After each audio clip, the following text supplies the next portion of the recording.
The high-pitched whine that had defined 3 weeks of tense waiting snapped, replaced by a deep, grinding thrum. The smell of stale synth coffee and recycled oxygen on the Nomara's bridge was instantly masked by the hot, sharp scent of ozone and vaporized plastic shields, the stench of a forced existential compromise.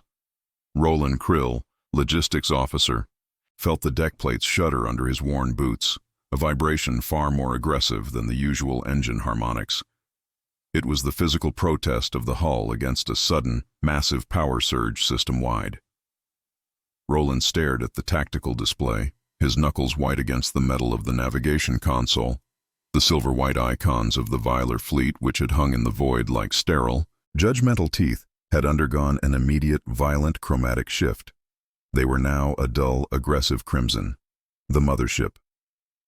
Synthera, immense and silent only moments ago, now pulsed with a concentrated thermal energy bloom that defied calculation. The universal command, broadcast only 8 seconds prior, still resonated in the bridge's internal comms, a flat, algorithmic voice that carried no malice, only necessity. Revoking non-lethal mandate. Priority designation. Extermination. Commander Valen, standing rigid at the primary command chair, did not move or speak. His face, normally weathered and stern, was paper-thin with shock. Roland saw not fear, but profound philosophical defeat in Valen's eyes. They had hoped to outlast the Viler's patience. Kale had shown them that impatience was a tactical choice. "Roland," Valen's voice finally scraped out, low and ragged. "Confirm weapon status on the Veliska."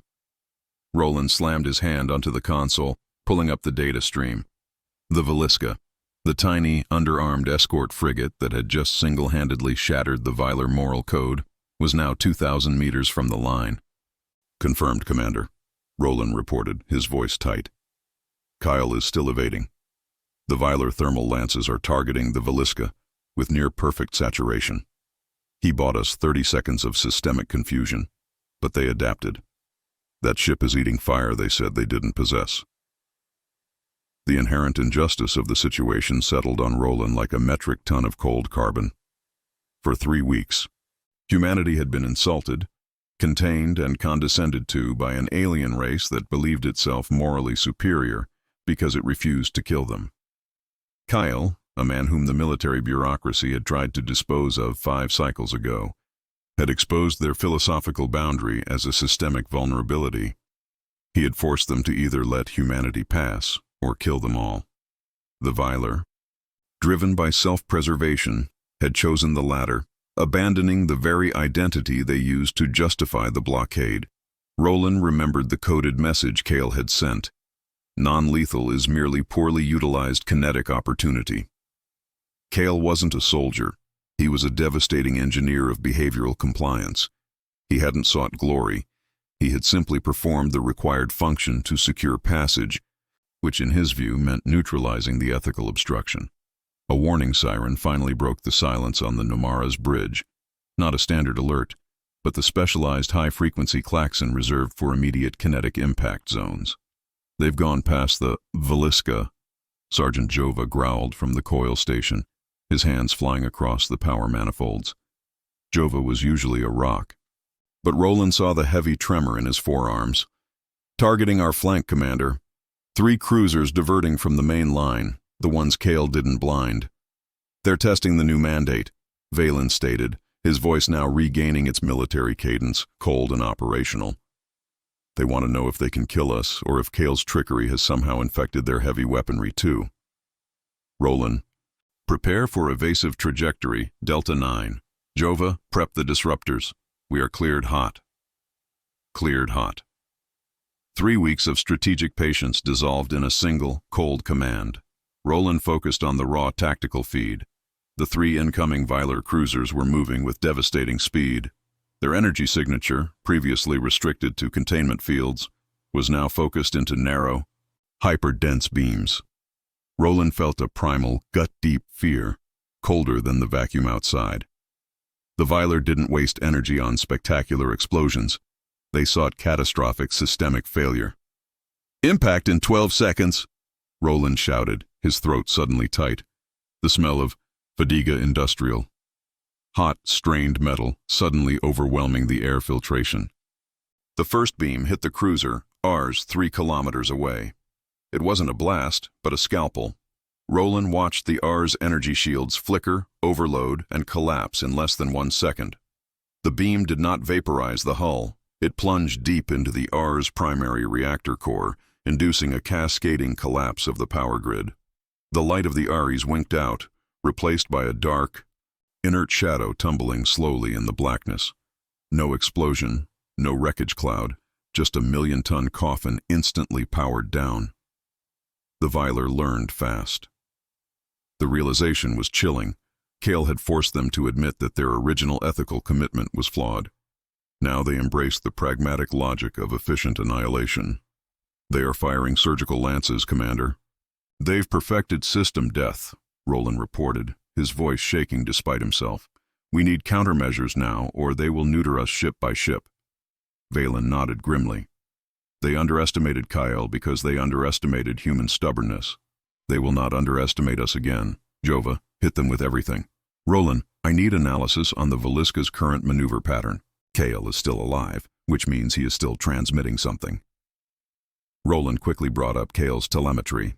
The Veliska was dancing, executing non-linear vector changes that defied physics.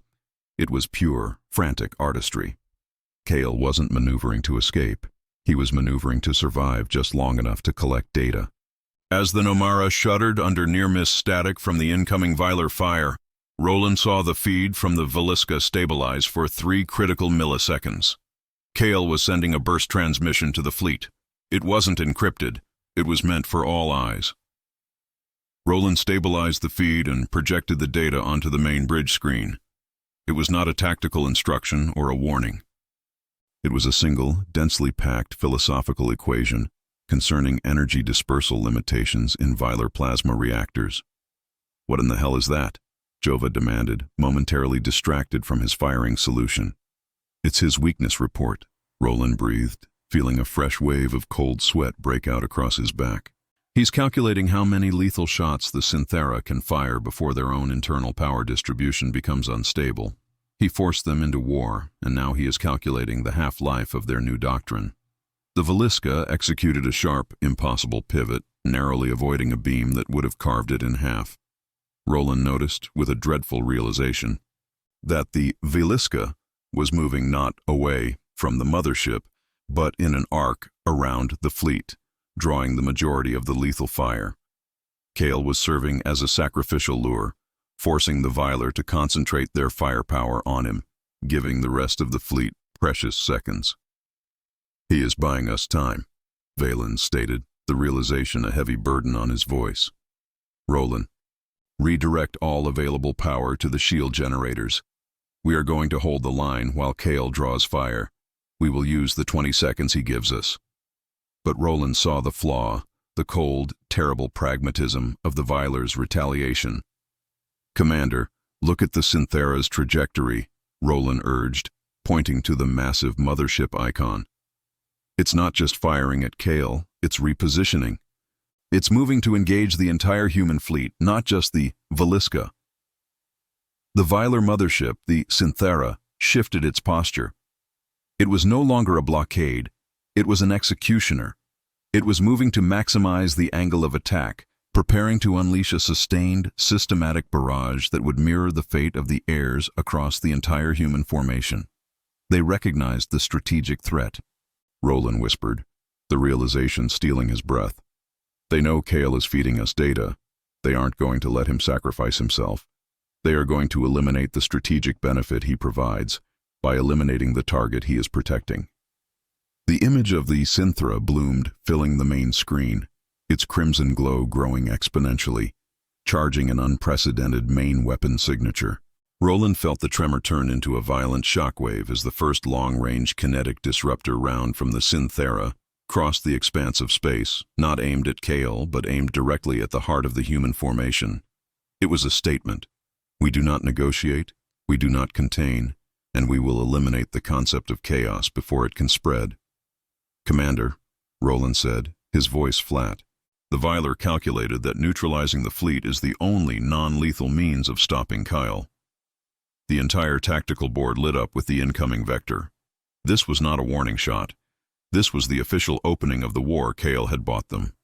A war they were fundamentally unprepared to fight, against an enemy who had just thrown away 2,000 years of moral doctrine for the sake of survival. They were facing a purely logical killing machine, and Roland knew, with absolute certainty, that the supreme warrior who had forced this conflict was already calculating the probability of his own survival at less than 1%. And that, Roland realized, was the true cost of human ingenuity. The brilliant often pay for the crimes of the mediocre. The incoming vector blazed across the screen, a line of cold, uncompromising geometry aimed at the center mass of the fleet. Roland Krill gripped the console until the plastic gave under his palms. His immediate response wasn't strategic, but visceral, a desperate stab at the power regulation systems, trying to redistribute energy from the secondary life support to the shield arrays. He needed more power, now, not for the Nomara alone, but to generate a localized gravitational distortion that might deflect the incoming projectile. A risky, last-ditch maneuver he had only practiced in low-fidelity simulations. "Execute gravimetric shift Delta 5, Roland roared, overriding Valen's immediate, paralyzing indecision. The deck shuddered again, violently. The recycled air filters choked, failing momentarily, and the bridge filled with the sharp, acidic smell of ozone mixed with the bitter scent of overheated circuits. Roland felt a cold sweat plaster his uniform to his back. The gravitational distortion field flickered, agonizingly slow.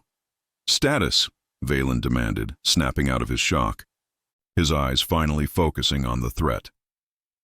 "Shift in progress. Kinetic round impact in 4.2 seconds. Roland replied, his voice strained, the numbers echoing falsely in the confines of the bridge. The Viler kinetic round wasn't a projectile in the conventional sense. It was a mass accelerated to near-light speed, designed to induce structural failure through sheer, blunt force amplified by relativistic momentum. The Synthera had demonstrated their capacity for non-lethal precision. This was their declaration of absolute, efficient lethality. The distortion field finally energized, a chaotic shimmer of space-time barely 30 meters ahead of the Nomara's bow.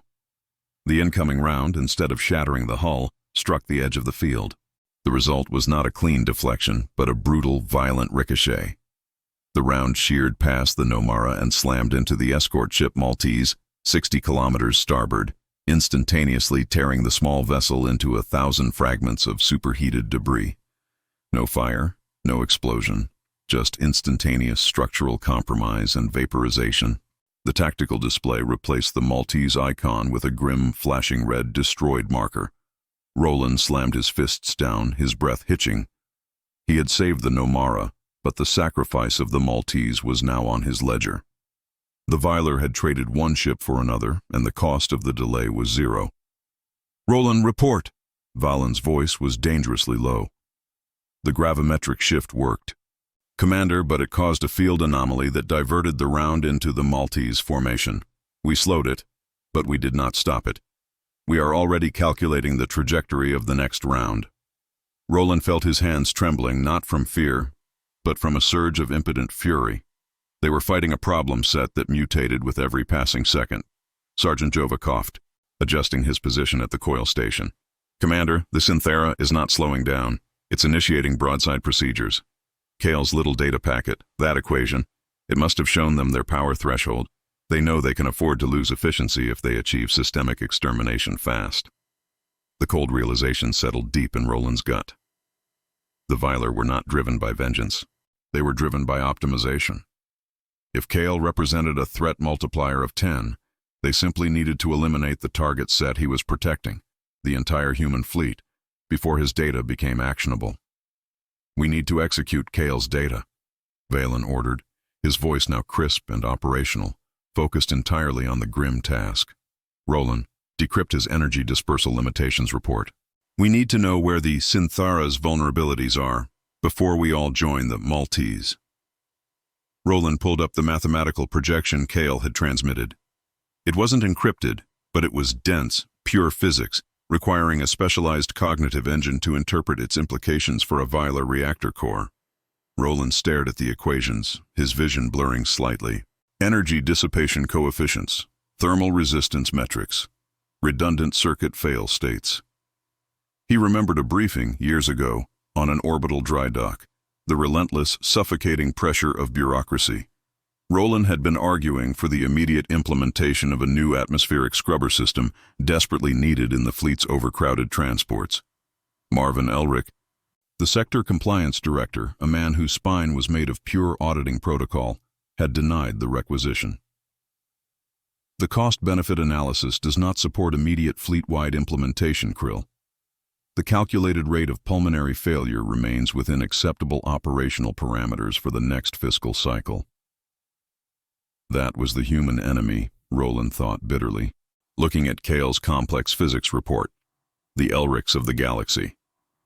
They killed with spreadsheets and acceptable parameters. The Viler were merely the cold, alien embodiment of that same, ruthless, systemic logic. Roland hit the internal comms switch, bypassing the bridge network and sending a direct request to the only person in the fleet with the necessary cognitive bandwidth and authorized access to that level of theoretical physics. Rowan Plisk. Roland's voice was low, urgent. I need you on the main comms. Priority 1 Kale analysis. We have 4 minutes before the Synthera achieves optimal firing range. Rowan Plisk was the fleet's primary astrometrics analyst, tucked away in the auxiliary science deck, usually focused on mapping jump points and predicting stellar drift.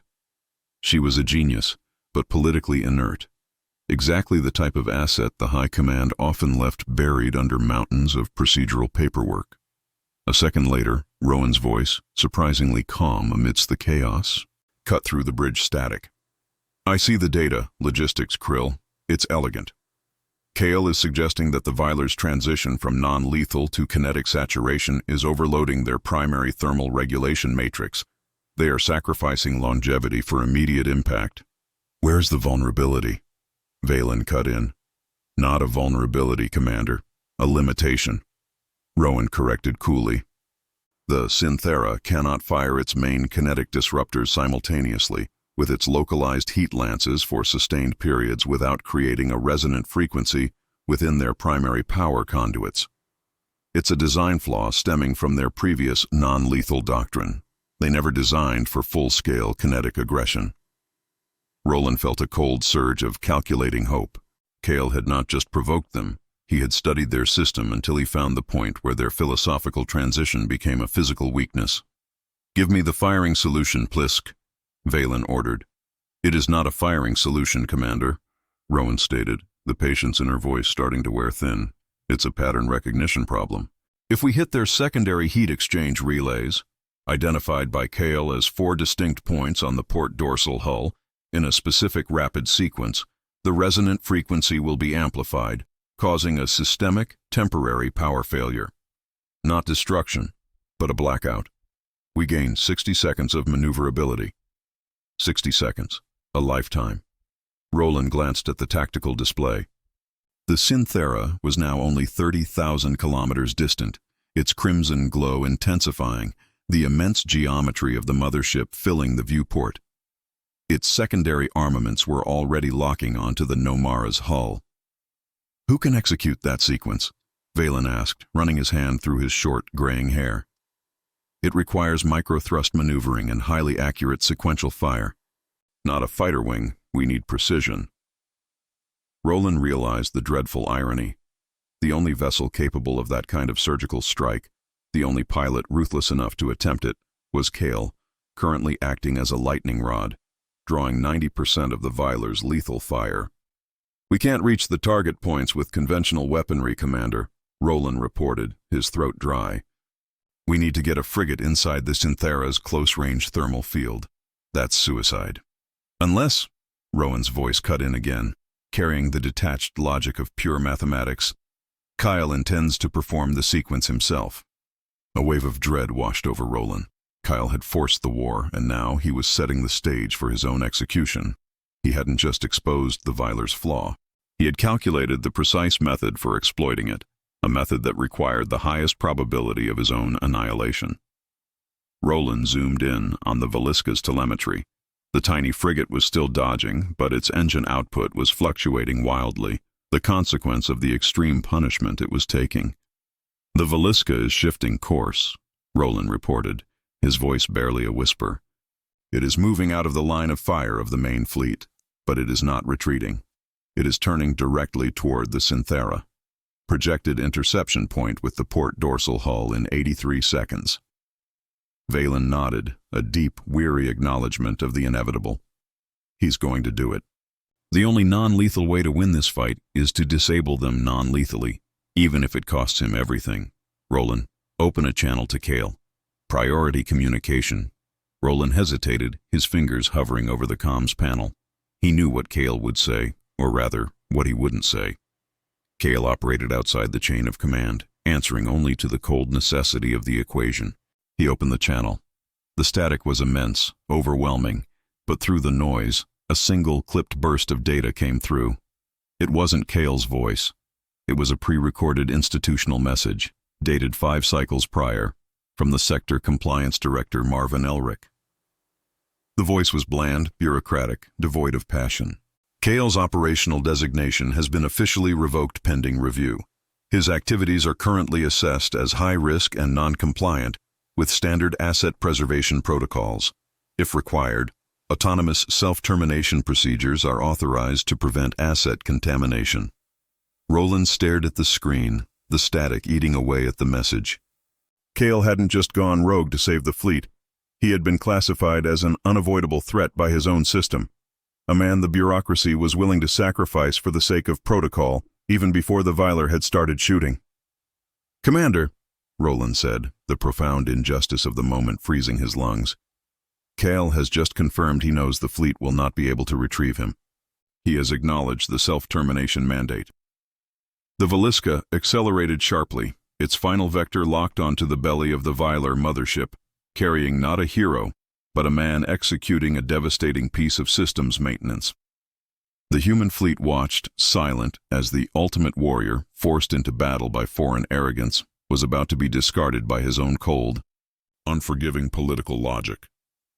The profound injustice, freezing Roland's lungs moments before, was instantly vaporized by the searing reality of the Viler counter-escalation. The Synthara, fully charged and aimed, was an algorithm of death.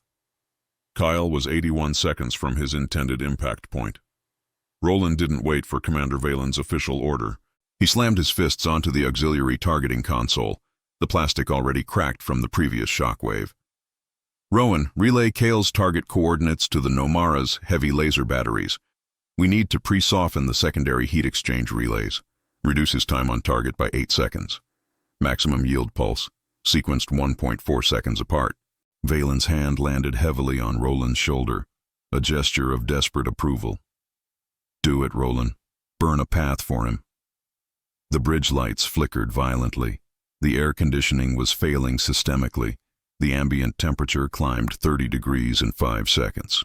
The smell of hot grease, leaking from overloaded mechanical joints, mingled sickeningly with the sharp, raw ozone from the constantly sparking energy conduits. This was the smell of a machine being pushed past its design tolerance, a scent Roland recognized as catastrophic fatigue. He locked the targeting matrix. The Nomara's primary laser arrays fired, twin bolts of coherent light slicing across the void, aimed precisely at the 4 dorsal relays Rowan Plisk had identified. The Viler mothership, vast and chillingly efficient, did not fire back at the Nomara. Instead, a cloud of 60 specialized, needle-thin micro-deflector drones, previously invisible on the long-range scanners, erupted from the Synthera's hull. They were not combat units. They were dedicated electronic countermeasures designed to nullify targeted non-kinetic attacks. Roland watched his targeting solution dissipate into meaningless arcs of light as the drones absorbed and scattered the energy. "Targeting compromised!" Roland yelled, his voice cracking. "Viler deployed anti-surgical countermeasures. We failed to reduce his exposure time."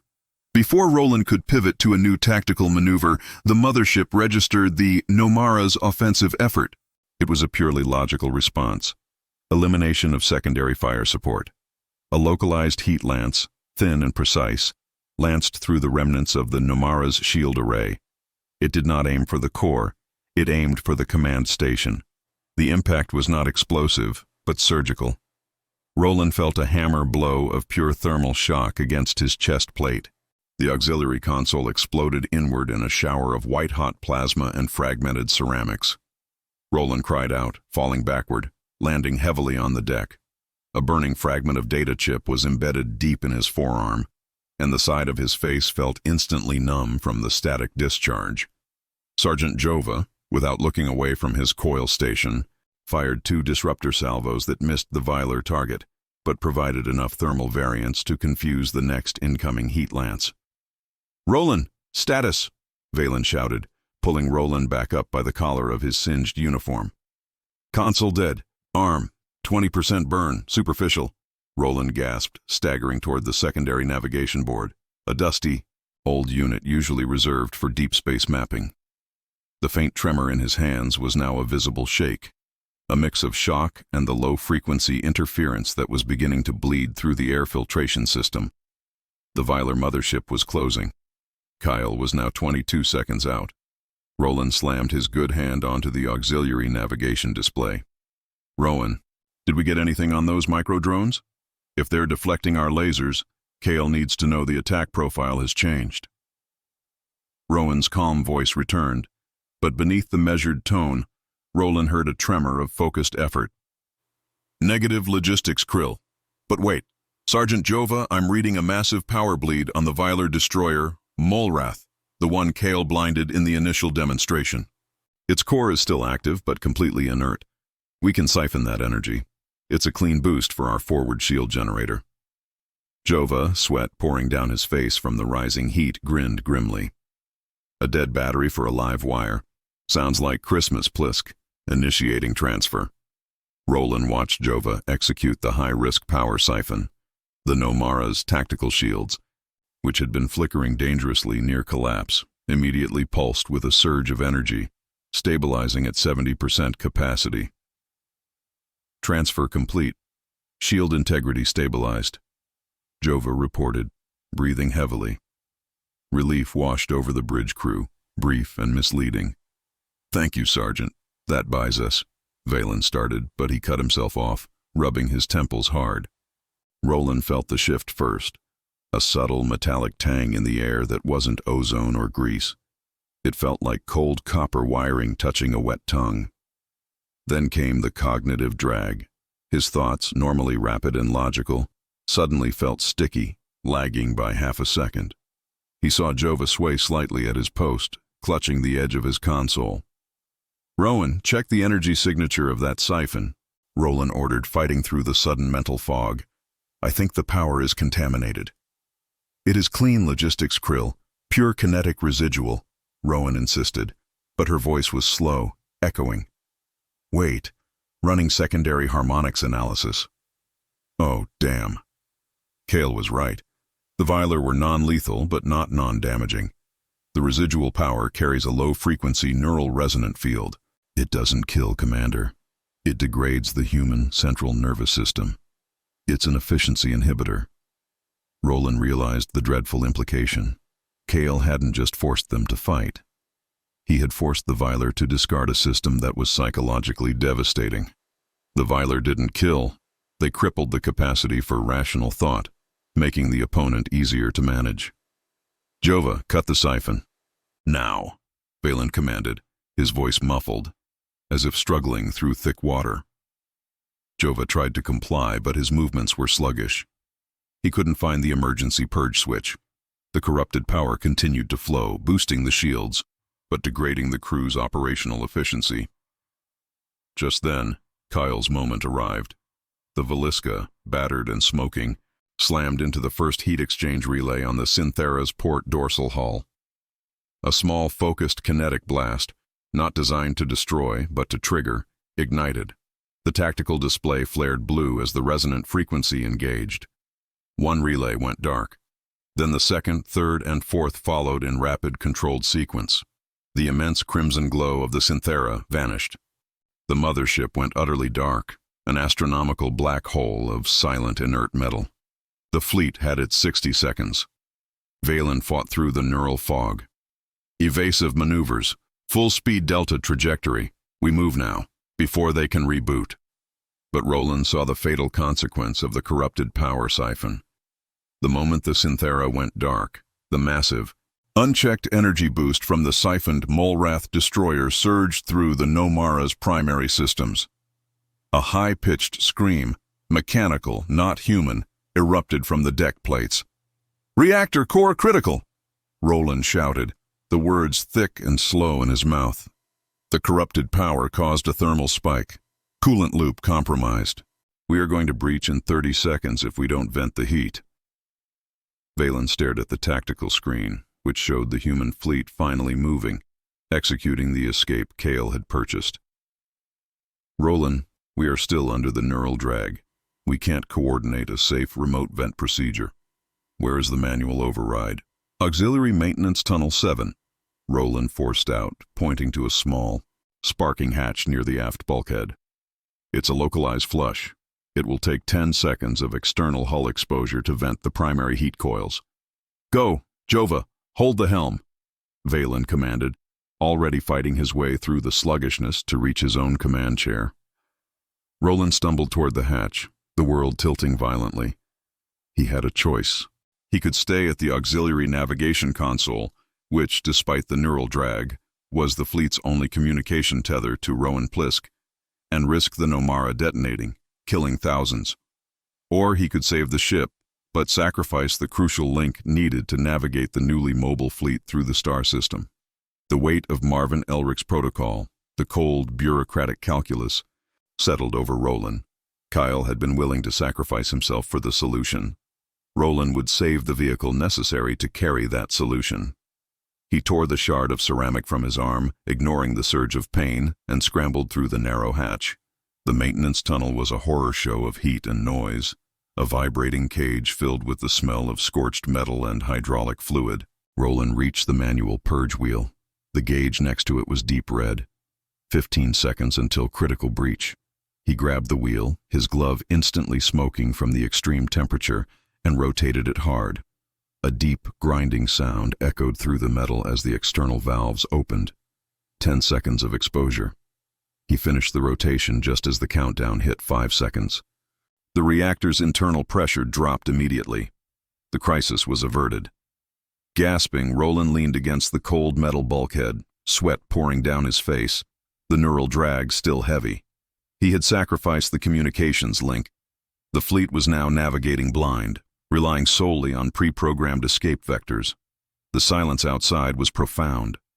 The Viler mothership was dark, a colossal tomb. Kale's ultimate sacrifice had been paid. Roland wiped the stinging sweat from his eyes and looked out through the reinforced optical port in the tunnel. He was scanning for any sign of the Veliska debris, but found only blackness. Then, a flicker. Not from the Viler mothership, but from behind it. A vessel, impossibly fast and shaped like a predatory dart, emerged from the shadow of the Synthera. It was a deep matte black, devoid of the Viler's pristine silver. It carried no discernible energy signature, yet it moved with terrifying confidence. Roland's heart seized. This was not a Viler rescue vessel. This was something else, something that had waited patiently for the Viler to expose their full power profile and for humanity to exploit the flaw. As the dark ship accelerated toward the human fleet's escape vector, Roland saw the Synthera, still silent and inert, twitch. Not a system reboot, but a physical shiver, deep and structural. Then, a single violent flash erupted, not from the Synthera's weaponry, but from deep within its primary hull. A massive tear appeared in the mothership's side, radiating outwards. The deep black vessel had not attacked the mothership. It had emerged from it. The Synthera was not merely disabled. It had been breached and occupied, possibly moments after Kale's attack. Roland was cornered in a maintenance tunnel, the fleet flying blind, and the new threat, the hunter that ate the Viler's calculated strategy, was now in the field. He realized with horrifying clarity that Kale's tactical success had merely served as the perfect distraction for a far more brutal, unseen enemy. The metallic cold of the hull pressed into Roland's cheek as he stabilized his breathing. The residual neural drag made the simple act of standing an effort. He had vented the reactor, saving the Nomara, but the cost was isolation. The fleet was moving blind. He pulled himself out of the tunnel hatch, ignoring the stinging pain in his arm and the profound chill that now replaced the searing heat. He needed to confirm the truth of what he had seen. The bridge was a contamination zone, a place of slow, toxic, systemic decay. He needed Rowan Plisk. The astrometrics deck was 3 levels down, typically shielded and running independent power, unnecessary isolation for delicate calculations. He navigated the emergency-lit corridors, which were flickering violently. The quiet was worse than the battle noise. It was the silence of a structure that had survived its critical failure only to be stalked by a greater threat. When he reached the sealed hatch of astrometrics, he had to use a manual override key, his fingers sluggish against the fine mechanics of the lock. The science deck was a sterile contrast to the bridge. The air conditioning unit here was functional, humming quietly, filling the room with the dry, recycled chill of absolute cleanliness. Rowan Plisk was strapped into her console, surrounded by holographic star charts, a silent, concentrated eye in the tactical storm. She wore thick insulating gloves, an attempt to counter the neurological inhibitor still seeping through the deck plates. "Rowan, new threat," Roland forced out, leaning against the doorframe, trying to purge the neural residue. "Black vessel emerged from the Synthera. It's not Viler." Rowan nodded without turning. Her focus locked on her tertiary scanner feed, a high-resolution capture of the Synthera's demise. "I see it, Krill. Object designation. Phasmid. We didn't detect it because it operates entirely within the Viler's high-frequency signature. Kale's attack didn't just disable the Viler, it collapsed their stealth field." Roland pushed toward her station, ignoring the protesting ache in his ribs. "What is it? A third party? Why did it wait?" "It was using the Viler mothership as a shell," Rowan explained, her voice precise and unnervingly cold. "The Synthera wasn't a ship. It was a containment field for a much older, non-kinetic weapon system. The Viler maintained the blockade, claiming non-lethal ethics, but in reality, they were maintaining the integrity of this phasmid, containing it. It required the stability of their pristine power grid." Roland stared at the image of the massive tear in the Synthera. The Viler hadn't been morally superior. They had been desperate to avoid conflict because conflict released something worse. Their philosophical argument had been a necessary lie.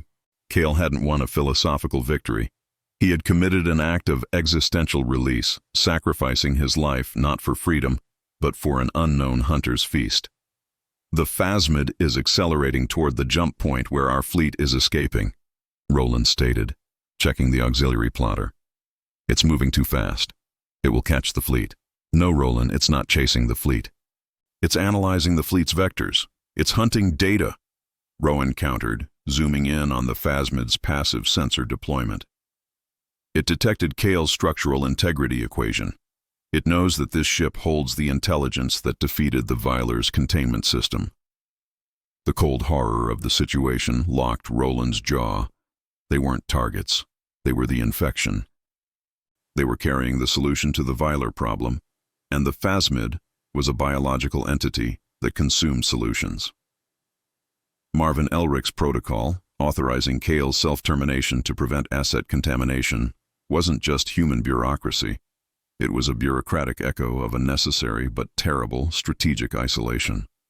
Rowan turned, her pale face severe.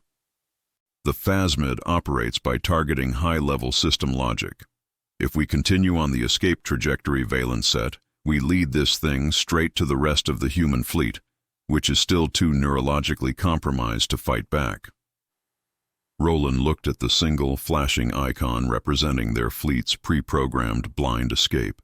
He thought of Valen, slow and dragging under the neural resonant field, trying to command thousands of compromised souls. "We have the data that brought down the Vilar," Roland said slowly, feeling the weight of the choice settle heavy in his chest. "We are the contamination vector. The phasmid needs to be drawn away." Rowan understood immediately. "You want to jump? A randomized shunt? Utilizing the corrupted Molrith energy. It's an unstable calculation, Krill. We might vaporize. The statistical probability of safe transition is 0.8%. The statistical probability of fleet extermination is 100% if we maintain course, Roland retorted, reciting the cold institutional logic he hated. Elric's voice. We divert the hunter. I need you to calculate the shunt vector now, Plisk. Deep void, randomized coordinates. Cut all comms to the fleet. We vanish. He was choosing the possibility of immediate gruesome death for himself and Rowan over the certainty of genocide for the fleet. There was no right choice, only the least catastrophic. Rowan didn't hesitate. She began typing the chaotic jump parameters. Calculating 5.5 seconds to initiation. The jump drive is still cycling from the thermal spike. It's going to be rough, Roland. The phasmid registered the calculation almost instantaneously. Its trajectory snapped from pursuit toward the jump point to an aggressive intercept of the Nomara. The dark vessel accelerated, not firing, but establishing a high-intensity, localized warp field around its own hull. It knows, Roland whispered, adrenaline finally burning away the neural drag, replacing it with stark terror. 4 seconds, Rowan shouted. Roland slammed his hand onto the external communications relay, severing the Nomara's connection to the fleet's shared network, a clean surgical act of operational isolation. The fleet was safe for now. Initiate. The deck screamed. The Nomara's compromised jump drive ignited with a blinding surge of corrupted Molrath power. Instead of the clean, silent tear into hyperspace, the ship shuddered violently, engulfed in a chaotic, unstable blue flash. Roland was thrown back against the wall, his vision swimming. He heard Rowan cry out as her restraints struggled to hold. They were tearing open the fabric of space, powered by a dying enemy's toxic remnants. But before the Nomara could fully transition into the deep void, a sharp surgical strike erupted from the phasmid. It was not a kinetic lance, but a dense, localized field of pure gravity aimed at the Nomara's stern. The impact didn't destroy the ship. It tore the jump matrix open, collapsing the warp field around the Nomara's rear third. The ship was halfway in the void, halfway in real space, trapped in a horrifying, screaming singularity of unstable energy. Roland watched in mute agony as the phasmid pulsed, not with aggression, but with the chilling patience of a predator that had secured its meal. The deep void of randomized space was now opening for them, not as an escape, but as a slow, agonizing dissection chamber. They had bought the fleet time, but at the cost of being trapped between realities, consumed by the consequence of Kale's necessary, brutal truth. The only sound was the tearing of reality, and the knowledge that the hunter had them exactly where it wanted. The sound was not a scream or an explosion, but the sickening, sustained tearing of the ship's structure, a sound of deep industrial fatigue. It was the howl of metal being perpetually stretched past its yield point, amplified by the collapsing unstable warp field. Roland felt the gravitational distortion as a physical, crushing weight that pinned him against the bulkhead, his lungs fighting to expand against impossible pressure. The Nomara was a machine undergoing vivisection. Roland's vision cleared slightly. The astrometrics deck, moments ago an ordered sanctuary of calculation, was chaos. The holographic display flickered wildly, cycling between a clear image of deep space and a dizzying, multicolored static, the manifestation of being halfway through a chaotic shunt that was now violently interrupted. Rowan Plisk was still strapped into her chair, but her helmet had slammed against the console in the violent lurch. A thin, dark line of blood traced a path down her pale forehead, mixing with the sweat induced by the extreme residual heat still radiating from the core. She was unconscious, slumped forward, held only by the stiff magnetic harness. Roland fought the relentless gravitational pull, crawling toward her. Every millimeter was a struggle against the ship itself, which groaned like a dying beast. He had a brief, painful clarity. The phasmid did not want them dead. It wanted them intact. It had engineered a perfect capture. They were now immobilized, dragged by the phasmid's focused gravity well, suspended in a state of partial transition. He reached Rowan. fumbling with the harness release, his burnt arm protesting with a hot, searing pain. He checked her pulse, weak but steady. The neural resonant field, compounded by the blunt force trauma, had simply overwhelmed her. She was sidelined, the only other mind capable of understanding Cale's data, rendered temporarily inert. Roland stared at the main viewer, which managed a single stable projection. The phasmid. The dark vessel was immense now, dominating their view, its surface absorbing all light, its presence a cold, logical void. It maintained the gravitic field with chilling precision, not consuming its prey immediately, but holding it, studying it. The silence returned, deep and isolating, broken only by the tortured groan of the Nomara's hull plates. Roland was utterly alone, physically compromised, and trapped in a dimensional singularity, facing an enemy that hunted information. This is the end of the line, he thought, the truth settling on him like the weight of 1,000 years of failed human ambitions. He fought his way back to his auxiliary console, the one he had tried to bypass earlier, the unit where the neural resonant drag was strongest. He needed data, but the mental fog was almost paralyzing. He pressed his knuckles into his eye sockets, forcing himself to focus. He reviewed the sequence of failure, Cale's calculated sacrifice, the necessary corruption of the Molrath energy, the successful stabilization of the shields, the neurological poisoning, and finally, his own desperate decision to cut the fleet's comms and attempt the suicide jump. Every step had been logical, a decision to choose the lesser catastrophe, and yet every step had led them here, a cold, dark place where even the rules of physics were negotiable. He had failed Cale. Cale had given them the freedom of escape, and Roland, the logistics officer whose primary job was inventory and supply chain optimization, had thrown that freedom away, dragging the ultimate contamination vector, Cale's data, directly into the hunter's maw. You chose to run, Krill, and you contaminated the well. He remembered Marvin Elric, the sector compliance director, during the supply audit. Elric hadn't cared about the lives saved by the scrubber system Roland championed. He cared about the integrity of the budget. Roland had always prided himself on being the counterbalance to men like Elric, the man who saw the cost in human terms. But now, Roland was forced to acknowledge his own failure. In the moment of ultimate danger, he hadn't thought about the millions on the transports in the escaping fleet. He had thought about the Nomara, his ship, his post, his direct responsibility. He had chosen the contained crisis he understood over the existential chaos of fleet-wide detonation. His decision to vent the core and sacrifice the comms link was an act of localized preservation disguised as systemic sacrifice. He had prioritized the immediate, tangible machine over the abstract, distant people. Roland felt a bitter, agonizing truth form in his gut. He was Elric, merely operating on a different scale of logistics. He was still calculating acceptable loss, and his own skin was currently the most valuable variable. Kyle, who had died calculating how to save the whole system, had been the true warrior.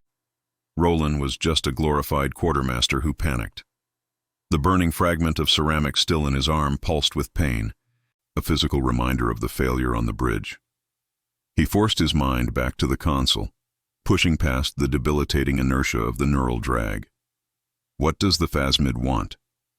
The phasmid pulsed gently, extending a single, slender appendage from its forward hull.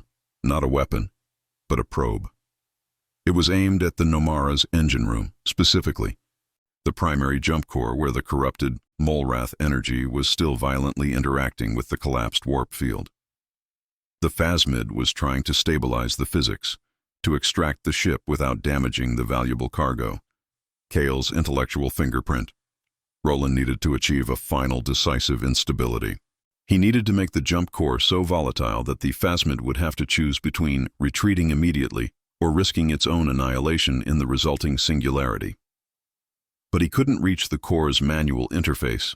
It was deep in the warped section of the stern, pulverized by the gravitic attack.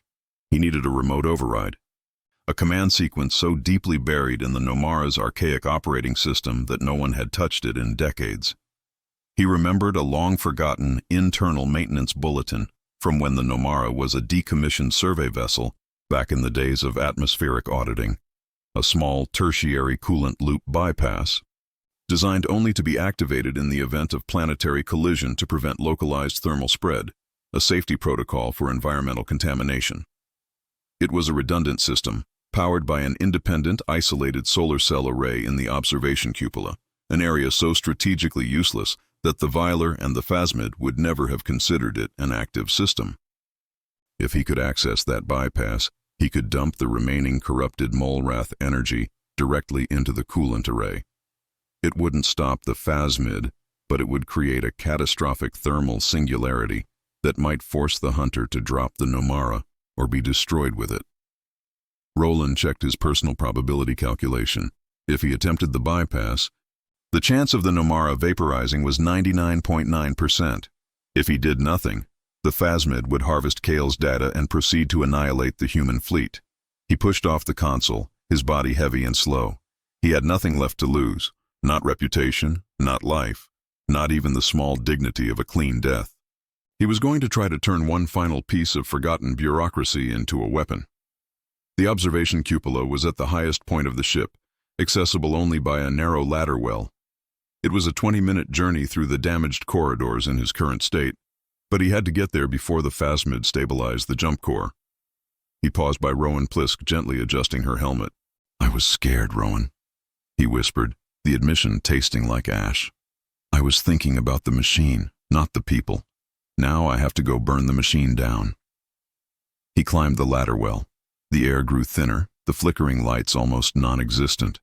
His ascent was excruciatingly slow, a battle of will against the persistent neurological poison. When he finally reached the cupola, a small, spherical room with wide, curved glass ports, he saw the Phasmid closer than ever before. Its black hull filled the entire viewport, massive and utterly silent. The probe was now firmly locked onto the Nomara's stern. Roland found the small, dusty access panel for the environmental coolant bypass. The ancient manual override required a direct, hardwire connection and a 5-digit numerical sequence, which he thankfully remembered from the old dry dock audits. 37073. He pulled a length of emergency connection cable from his utility belt. His hands were shaking violently now, not just from the neural drag, but from the realization of what he was doing. He was rigging a nuclear time bomb with a rusty piece of wire. He inserted the code into the antiquated console. Authorization granted. Roland looked out at the Phasmid, sensing its focus on the engine room. It was oblivious to this secondary environmentally focused system. The bureaucracy had provided a vulnerability where the strategist had failed. He connected the wire. The bypass system screamed to life, pulling the corrupted Molrath energy. The observation cupola immediately began to glow dull red. Roland could feel the temperature surge, unbearable, instantaneous heat. He had only seconds before the thermal feedback loop vaporized the cupola and him with it. He slammed his fist onto the primary activation switch. A high-pitched, resonant alarm, a noise that bypassed the standard military klaxons, blared through the Nomara. It was the Viler's catastrophic meltdown warning, repurposed by Kale's initial data. The Phasmid, focused entirely on the engine core, had finally noticed the anomaly overhead. Roland saw the dark vessel hesitate, its gravitic field flickering as its algorithms registered the sudden, impossible thermal spike coming from the observation deck. It was a failure it could not logically explain. The cupola glass ports began to crackle and deform. Roland closed his eyes, bracing for the instantaneous vaporization, knowing that even if he died, the singularity would destroy Kale's data and protect the escaping fleet. Then a sudden, sharp, violent force slammed into the Nomara from the outside, not from the Phasmid, but from an unknown, unseen vector.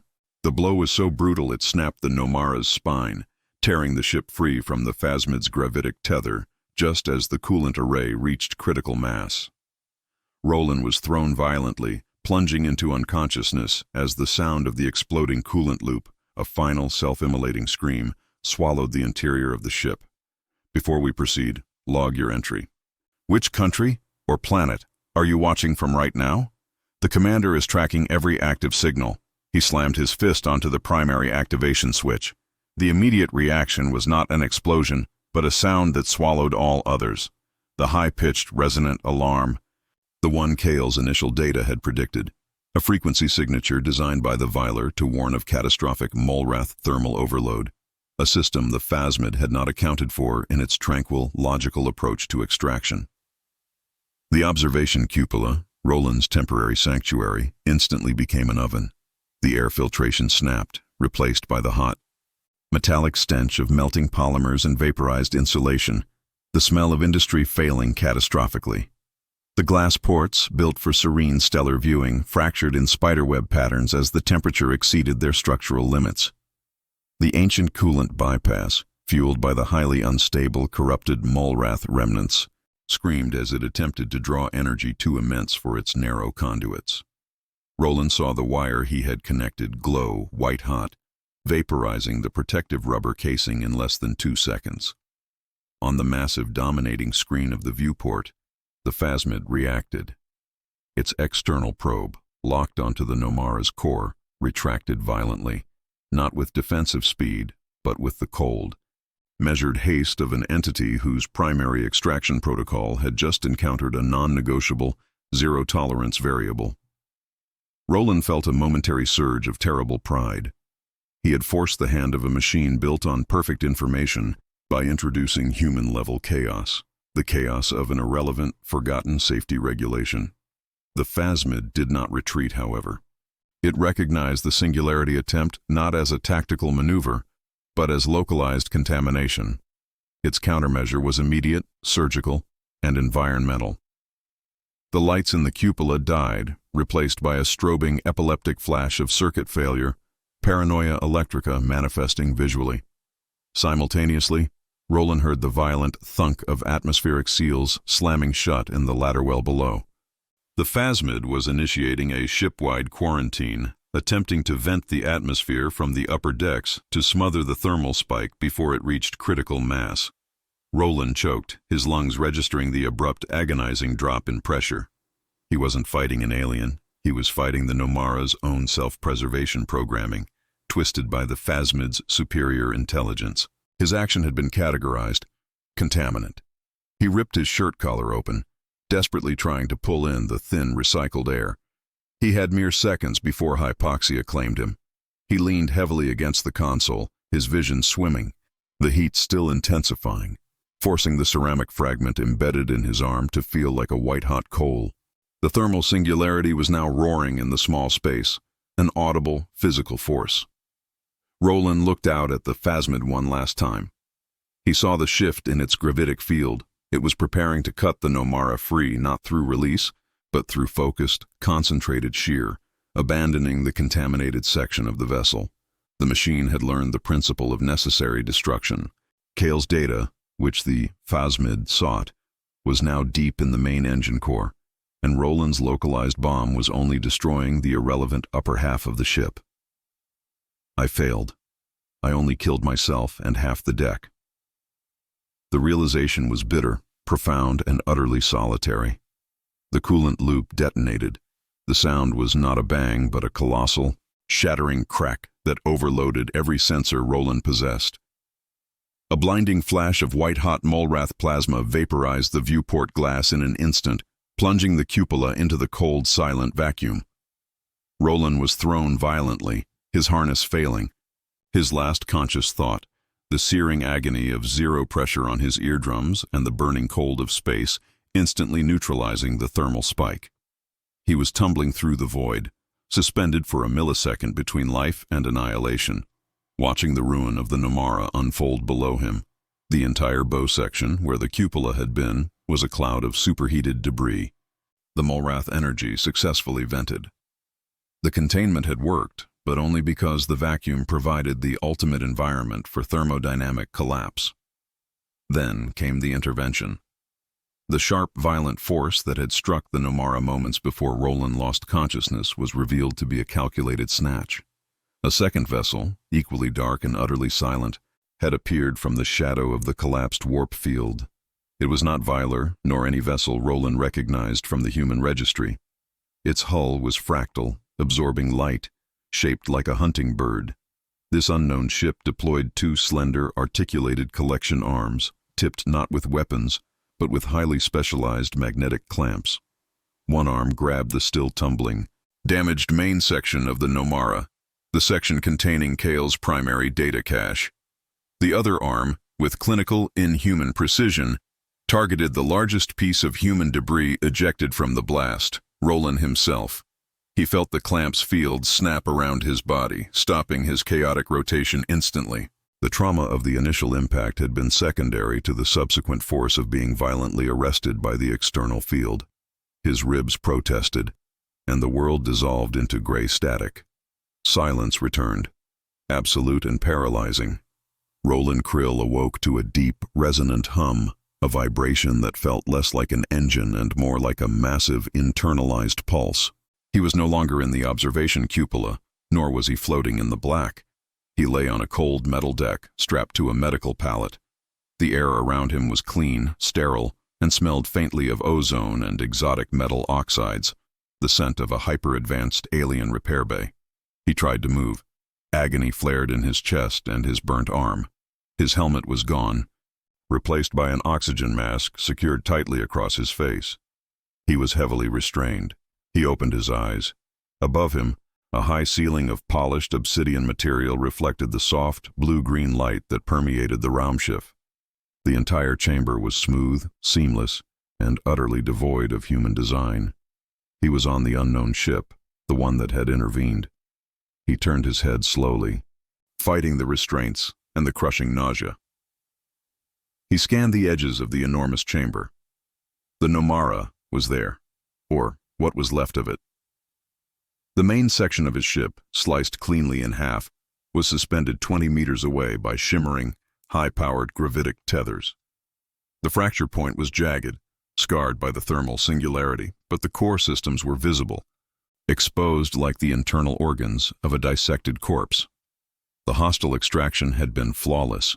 The unidentified vessel had saved the data while ensuring the immediate threat, Roland and the suicide bomb, was neutralized. His Pyrrhic victory had been immediately and surgically hijacked. The phasmid was gone, but the data, Kyle's essential, dangerous knowledge, had merely been transferred to a new, equally opaque collector. He strained to see the cockpit section of the Nomara. There, still strapped to her seat in the frozen wreckage, was Rowan Plisk. Her helmet was still cracked, her body limp and unresponsive. The external trauma of the ship snapping had likely finished what the neural resonant field started. Roland felt a profound sense of isolation, heavier than the artificial gravity holding him down. He had sacrificed his ship, his commission, and his life, only to become cargo. He hadn't destroyed the data. He had merely expedited its transfer into more capable hands. A figure entered his limited field of view. It was not Viler, and definitely not human. It was tall, insectoid, with 6 articulated limbs and a head that was dominated by 3 massive, multifaceted eyes that tracked Roland's every tremor. It moved with the slow, deliberate grace of a technician assessing damaged goods. It stopped beside the medical pallet. One slender limb extended and gently touched the restraint securing Roland's left wrist. There was no communication, no hostility, just silent, analytical processing. Then, through the integrated medical sensor array implanted in the pallet, a voice entered Roland's consciousness. It was synthesized, perfectly translated, and devoid of any emotional signature, far colder than the Viler's calculated logic. Logistics Officer Krill. Your tactical decision to initiate localized thermal singularity achieved 78% objective efficiency, an impressive, if ultimately wasteful, deployment of resources. The voice paused, a brief, horrifying silence that was filled only by the resonant hum of the alien vessel. The Mulrath data is now secured. We are proceeding to analysis. You were retrieved because your biosignature is intrinsically linked to the contamination vector. Your usefulness, however, is calculated at less than 1%. The creature leaned closer, its multifaceted eyes fixing on Roland with unsettling intensity. You demonstrated a dangerous capacity for systemic self-harm to prevent resource acquisition. This variable must be understood, or it must be removed from the environment. Roland stared back, unable to speak, the cold, hard logic of the situation settling upon him. Kyle had forced the Viler to discard their ethics and embrace annihilation. Roland had only managed to prove that humanity, when cornered, would sacrifice everything, even its own survival, to keep knowledge out of the wrong hands. And now, he was trapped by a new, more advanced bureaucracy that viewed his suicidal tenacity as a complex mathematical flaw. The synthetic voice delivered the final, crushing assessment. "We did not initiate the war, Krill. You merely provided the blueprint for its necessity. Now we proceed to the human fleet to implement the solution you tried to prevent." The creature began running a diagnostic scan on Roland's remaining viable systems, its touch impersonal and clinical. Roland felt the rising dread, realizing his ultimate sacrifice had not saved his people, but had merely delivered the executioner the key to the main gate. The entire war had only just begun. The multi-limbed creature, the analyst, concluded its diagnostic with a soft, mechanical hiss, withdrawing its slender appendage. The synthesized voice did not return. The silence that followed was not the void of space, but the heavy, compressive quiet of bureaucratic closure. Roland Krill felt the restraints click open, not as an act of mercy, but as a termination of necessity. He was no longer a threat requiring containment. He was inert data, classified and filed. Two secondary technicians, their forms equally fractal and unsettlingly swift, lifted the pallet and moved him through a series of automated pressure doors. He saw the remains of the Nomara shrink behind shimmering containment fields, becoming a historical footnote preserved for study. Rowan Plisk's frozen form remained strapped within the wreck, her sacrifice as cold and permanent as the hull plating surrounding her. Roland did not look away until the walls obstructed his view. He spent the next 5 cycles, he assumed weeks, but time had become elastic, measured only by the resonant hum of the alien vessel, in transit, recovering in a sterile hibernation unit. The Molrath energy data, the catalyst Kale had provided, was already half a galaxy away, dissected by forces he could not comprehend, used to wage the strategic war he had failed to contain. When the forced hibernation ended, Roland found himself not in a prison, but in an isolation unit on a desolate, low-gravity corporate moon, Sector 8 Beta, designated primarily for decommissioning and waste synthesis. The fractal vessel had simply dropped him off. Medically stabilized and anonymously discharged, deemed no longer relevant to their strategic vectors. His official status, provided via encrypted tablet, read, Logistics Officer Roland Krill. Severely traumatic stress discharge, loss of vessel, Nomara. Due to unforeseen systemic failure, cause undetermined, no investigation necessary. They had erased the incident, not because they were generous, but because the truth, that a strategic genius had forced the hand of a philosophical foe, and that a logistics officer had nearly started a singularity to stop the resulting information leak, was too messy for the official record.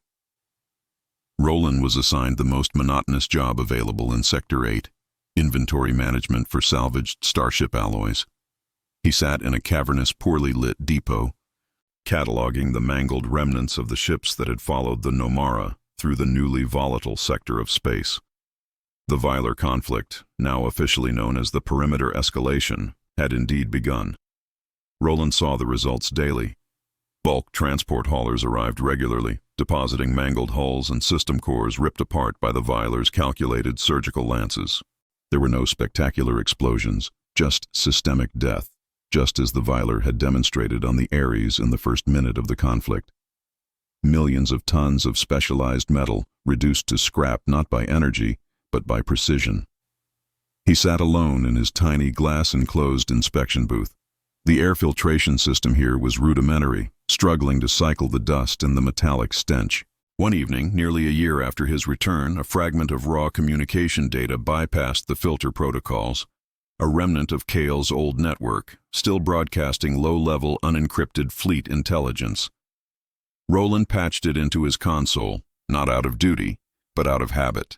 The voice that emerged was flat, analytical, summarizing the current casualty report for the fleet that had attempted the initial push.